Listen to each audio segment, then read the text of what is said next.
ಬೀದಿ ಬದಿ ವ್ಯಾಪಾರ ಮಾಡುತ್ತಿರುವ ಮಹಿಳೆಯೊಬ್ಬರಿಗೆ ಅನ್ಯಾಯವಾಗುತ್ತಿದ್ದು ನ್ಯಾಯ ಒದಗಿಸಿಕೊಡುವಂತೆ ಮೋದಿಯವರಿಗೆ ಶೇರ್ ಮಾಡಿ ಎಂದು ಮನವಿ ಮಾಡಿದ ವಿಡಿಯೋವೊಂದು ಸಾಮಾಜಿಕ ಜಾಲತಾಣದಲ್ಲಿ ವೈರಲ್ ಆಗಿದೆ.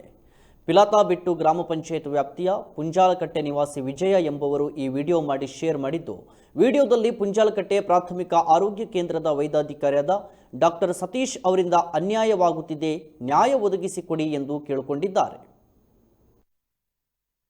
ನಾನು ಬಂಟ್ವಾಳ ತಾಲೂಕಿನ ಪುಂಜಾಲಕಟ್ಟೆಯ ನಾಕನಾಡಿ ಎಂಬ ಅಲ್ಲಿ ವಾಸ ಮಾಡುತ್ತಿದ್ದೇನೆ. ನಾನು ನಿಮ್ಮಲ್ಲಿ ಒಂದು ವಿನಂತಿಯನ್ನು ಮಾಡುತ್ತಿದ್ದೇನೆ. ಅದೇನೆಂದರೆ, ನಾನು ಪುಂಜಾಲಕಟ್ಟೆ ಪ್ರಾಥಮಿಕ ಆರೋಗ್ಯ ಕೇಂದ್ರದ ಬಳಿ ಒಂದು ತಳ್ಳುಗಾಡಿಯಲ್ಲಿ ತರಕಾರಿ ಹಾಗೂ ಹಣ್ಣು ಹಂಪಲುಗಳನ್ನಿಟ್ಟು ವ್ಯಾಪಾರ ಮಾಡುತ್ತಿದ್ದೇನೆ. ಇದು ಆಸ್ಪತ್ರೆಯ ಕಾಂಪೌಂಡಿನಿಂದ ಹೊರಗೆ ಇದ್ದು ಆಸ್ಪತ್ರೆಯ ಜಾಗಕ್ಕೆ ಸಂಬಂಧಪಟ್ಟಿದೆ ಎಂದು ಆಸ್ಪತ್ರೆಯ ವೈದ್ಯಾಧಿಕಾರಿಯಾದಂತಹ ಡಾಕ್ಟರ್ ಸತೀಶ್ ಹಾಗೂ ಸಿಬ್ಬಂದಿಯಾದಂತಹ ಅನ್ವರ್ ಇವರು ನನಗೆ ಆ ಜಾಗಕ್ಕೆ ಬಂದು ತುಂಬ ಕಿರುಕುಳ ನೀಡುತ್ತಿದ್ದು, ಇದರಿಂದ ನಾನು ತುಂಬ ಬೇಸತ್ತಿದ್ದೇನೆ.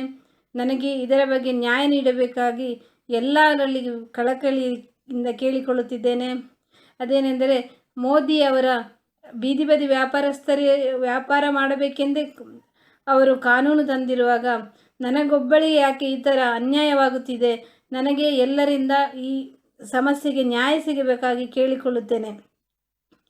ವಿಷಯವೇನೆಂದರೆ, ಜಾಗ ಆಸ್ಪತ್ರೆಗೆ ಸಂಬಂಧಪಟ್ಟಿದೆ ಎಂದು ಈ ಆಸ್ಪತ್ರೆಯ ವೈದ್ಯಾಧಿಕಾರಿಗಳು ನನಗೆ ಕಿರುಕುಳ ನೀಡುತ್ತಿದ್ದು, ನಾನು ಆಸ್ಪತ್ರೆಯ ಕಾಂಪೌಂಡಿನಿಂದ ಹೊರಗಡೆ ಅಂಗಡಿಯನ್ನಿಟ್ಟಿದ್ದು, ನನ್ನಿಂದ ಯಾರಿಗೂ ಸಮಸ್ಯೆ ಆಗುತ್ತಿಲ್ಲ.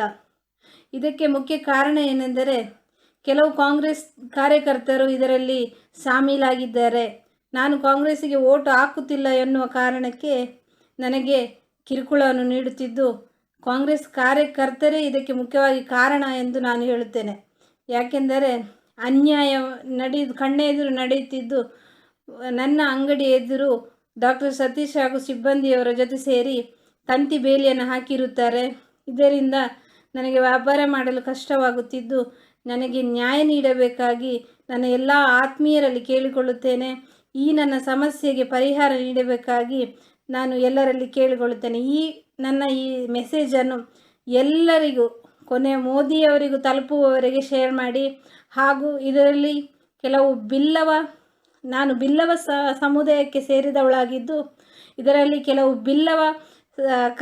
ಬಿಲ್ಲವ ಸಮುದಾಯದವರು ಕೂಡ ಇದರಲ್ಲಿ ಶಾಮೀಲಾಗಿದ್ದಾರೆ. ಇದು ಕೂಡ ಬಿಲ್ಲವ ಕಾರ್ಯಕರ್ತರಿಗೂ ಬಿಲ್ಲವ ಸಮುದಾಯದವರೆಗೂ ತಲುಪಬೇಕು. ಯಾಕೆಂದರೆ ಜಾತಿ ಒಂದೇ, ಮತ ಒಂದೇ ಎಂದು ನಾರಾಯಣ ಗುರುಗಳು ಹೇಳಿದರೂ ಕೂಡ ಕಣ್ಣ ಎದುರೇ ಅನ್ಯಾಯ ನಡೆಯುತ್ತಿದ್ದು ಯಾರೂ ಇದನ್ನು ಗಮನಕ್ಕೆ ತೆಗೆದುಕೊಳ್ಳುತ್ತಿಲ್ಲ.